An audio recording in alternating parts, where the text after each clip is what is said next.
హల్లెలూయా. రాజులకు రాజు ప్రభువులకు ప్రభు అయిన యేసుక్రీస్తు నామమున అందరికీ వందనములు.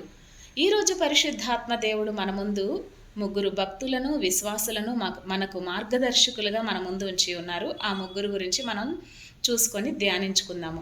యోబు గ్రంథము 31వ అధ్యాయము 2వ వచనంలో యోబు గారు తన కన్నులతోటి కన్యకలను చూడను అని చెప్పేసి నిబంధన చేసుకున్నారు. ఈ లోకంలో దేవునికి అయిష్టమైనది మనకి వ్యర్థంగా ఉంటుంది కాబట్టి అదేది కూడా చూడకుండా మన కనులను తిప్పుకునే విధంగా యోబు గారు మనకి నేర్పిస్తూ ఉన్నారు.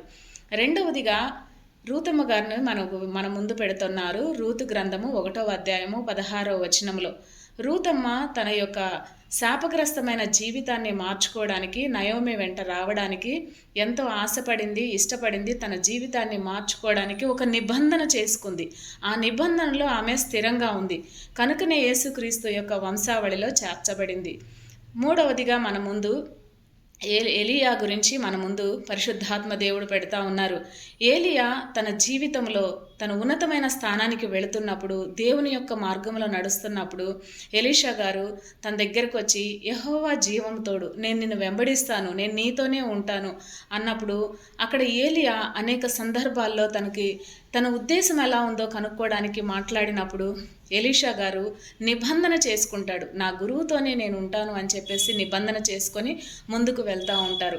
ఈ ముగ్గురు యొక్క నిబంధన మన ఆత్మీయ జీవితాన్ని ఎంతో మెరుగుపరుస్తుంది, దేవునితో నడవడానికి సహాయం చేస్తుంది. కాబట్టి మన జీవితంలో కూడా తండ్రితోటి, కుమారునితోటి, పరిశుద్ధాత్మతోటి నడిపింపుతోటి మన నిబంధన ఎప్పుడు కూడా మనం నిబంధనలో ఓడిపోకుండా ముందుకు వెళ్ళాలి. విశ్వాస జీవితాన్ని విజయవంతంగా ముగించాలంటే ఈ నిబంధన మనకి ఖచ్చితంగా అవసరమని పరిశుద్ధాత్మ దేవుడు మనతో మాట్లాడుతూ ఉన్నారు. ఈ నిబంధనలో మనం కూడా స్థిరంగా ఉందుముగాక.